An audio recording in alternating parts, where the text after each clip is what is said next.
Well, our task now is to rationalize denominators.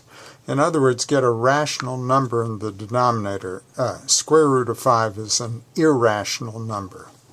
So, in other words, it goes on forever, never repeating. So we'll multiply by 1 in the form of square root of 5 over square root of 5, because the square root of 5 times the square root of 5 equals 5.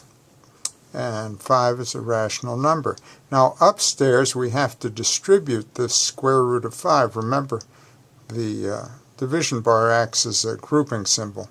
So root 5 times 4 is going to be 4 root 5 plus, and 2 root 5 times 5, well, root 5 times root 5 is 5.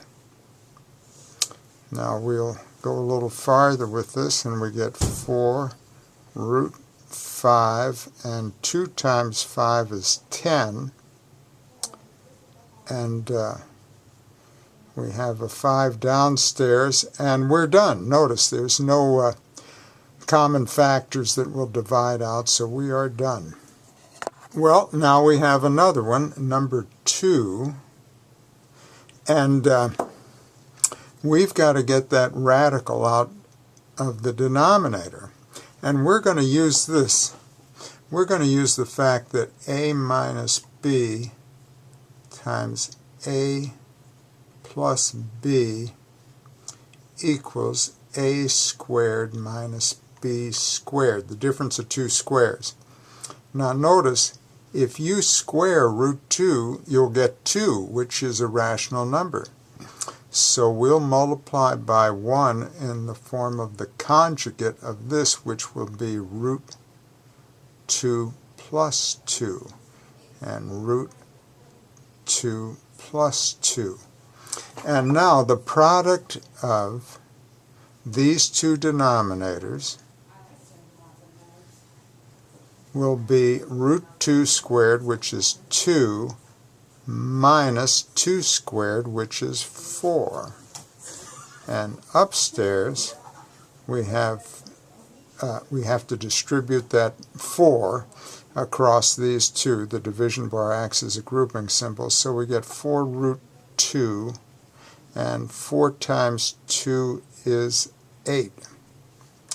Now this equals 4 root 2 plus 8, and 2 minus 4 is minus 2.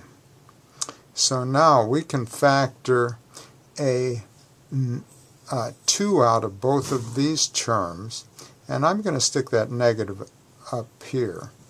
And so we have 2 times 2 root 2 plus 4 all over 2, and the 2's divide out, and what we're left with is, now remember, we'll distribute this negative, and we'll get negative 2 root 2 minus 4, and we are done.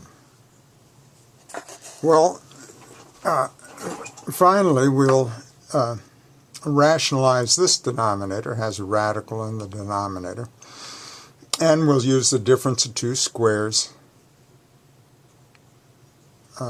again, and so we'll multiply by root 3 plus 1, and we're multiplying by 1, so that's root 3 plus 1 over root 3 plus 1, which is another way to write 1. Now, by our difference of two squares theorem, we know that root 3 times root 3, that's going to be 3 and minus, and we square that, and then also the product of 1 and 1, we square 1 and we get 1, separate them by a negative sign.